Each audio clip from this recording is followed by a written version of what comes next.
what does Arteta need to do? Is he got to change anything with the team he's got? Does he need extra additions? And why is he not trusted in Nketiah? It feels like if he wants a natural goal scorer, surely he's good enough to take up that position and score the goals that they need, right?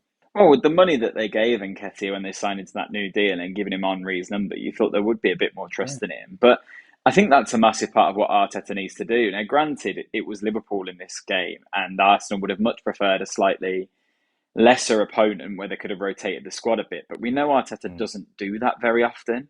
We talk obviously about what they need to do in January. Now, there is that obvious target that I think Arsenal and a couple of other big teams will be looking at in Ivan Toney.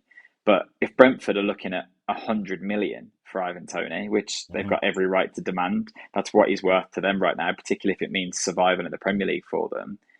I'm not convinced Arsenal will do that in January. So No. if Arsenal can't get Ivan Toney because the price is too high, who do they move for instead? I've had a look at 5 players that I think Arsenal can particularly look at in this Okay. window. I wanted to get your opinion on them and whether any of them seem like the most natural fit. So if Yeah. Arsenal can't get Ivan Toney for 100 million, maybe they could go for one of these players. The first place to look is the Bundesliga, and there are a couple of great goal scorers there at the moment. There's Sergio Garassi at Stuttgart, who's managed to get 17 goals in 14 games. Now, he is going to the African Cup of Nations, so they would be without him if they sign him in January. But supposedly the release clause is 17.5 million. And if you've got a Wow. player that is only second in scoring to Harry Kane in the league right now, that's got to be someone that might be worth looking at. He's 27, so it's not necessarily a long term answer. But if you are looking to invest in Ivan Toney at some point, maybe it's a good fix for the end of the season and a good option off the bench for next year as well. So that could be a good one. There's another player that's lighting at the Bundesliga as well. Leverkusen are top of the league, and Victor Mm. Boniface up front. He's been excellent for them. I think he's got 10 goals in the league so far this season. Again, at AFCON, but would be a lot cheaper than bringing in Tony. Whether Leverkusen would be willing to sell at this point of the season when they're competing on all fronts Mhm. might be difficult, but definitely worth a look at. One more in the Bundesliga, Benjamin Sesko at Leipzig. Obviously, they brought in Lewis Openda in the summer, and he's been scoring goals for fun. And it's kind of changed Sesko's role there to what we might have expected.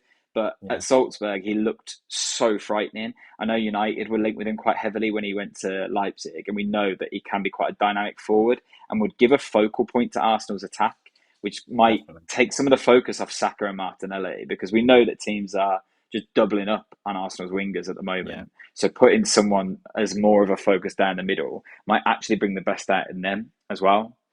With that in mind, the fourth suggestion's a bit out of left field, but there's talk that Roberto Firmino is unhappy in Saudi Arabia. Mm. Now, okay, he might be a bit more of the Jesus mold where he likes to link up with the wide players and is less of the out and out goal scorer that Arsenal might need.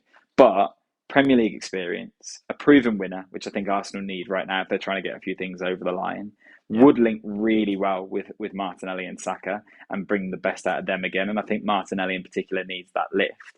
And actually, would enable them then in the summer to go and spend big on one of the other targets they might have. So one worth thinking about. True. The last one that I wanted to recommend was Jonathan David.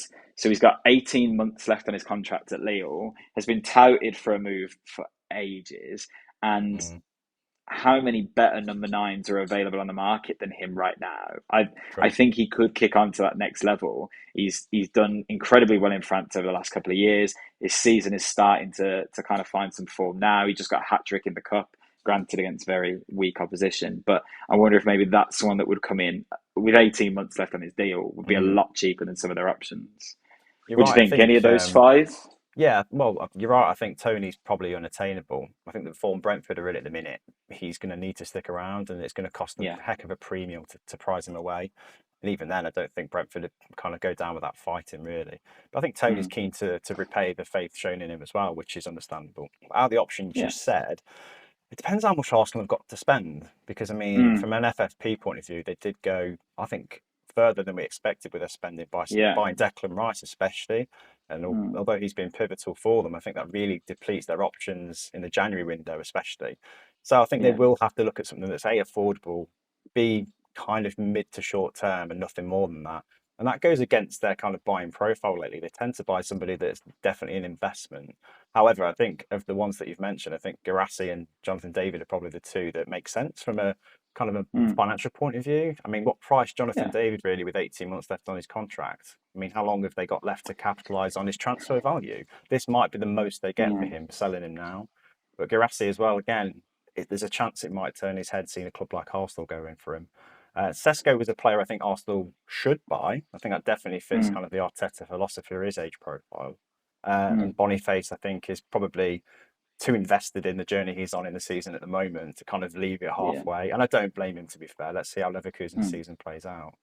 But yeah, I think Mm. Guirassy and Jonathan David seem like really exciting potential prospects for Arsenal. What about you, mate? It's difficult because you've got to capitalise on the January window because actually, if you let Jonathan David, for example, go to the summer, there'll be a lot more clubs in for him. And then Yeah, all of a sudden you're competing, you're going to have to offer him a lot more wages. So sometimes it's worth fronting that money in January just to pounce before the rest of the pack. And I actually think that he's someone that I know Villa have been looking at Jonathan David for a long time. Reports are that Man United might be interested now as well in the summer. So it might be now or never for a player like that. So yeah. I think he is probably the most proven out of all of them because even Guirassy, who's a bit older, has had a couple of really good seasons, but was quite like he's late to the party, really. He wasn't prolific in his earlier years. So you never know whether it's a run of form right now rather than a permanently good striker. I think But would Sesko would suit take a lot Arsenal of at the money. minute. Yeah, but yeah, potentially if you're looking at building for the future. But let's not forget, like Ivan Toney's not 21. Like he's 27 as well, I believe, or maybe even 28 now. So Yeah. signing a 27-year-old as a stopgap for then going and investing massively in Tony doesn't really make sense. Whereas if Chelsea go and spank 100 million on Ivan Tony, but Arsenal have prepared for that by getting in either Jonathan David or Benjamin Sesko, then okay, no worries. I think that works out quite Yeah. well for him. So yeah, Jonathan David is definitely the one that I would look at. If not, then Benjamin Sesko, I think.